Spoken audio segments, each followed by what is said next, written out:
ఉప ముఖ్యమంత్రి అయిన తర్వాత కూడా నాకు ఫోన్ చేసి ఆయన శుభాశీస్సులు తెలిపారు, శుభాకాంక్షలు తెలియజేశారు. ఇలాంటి మహానుభావుల పరిచయం, ఇలాంటి మహోన్నతమైన వ్యక్తుల పరిచయం జనసేనకి చాలా అండ.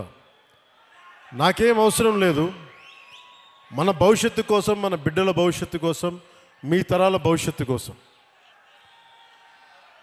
సినిమాల్లో పీక్ సక్సెస్లో ఉన్నప్పుడు, ఖుషీ తర్వాత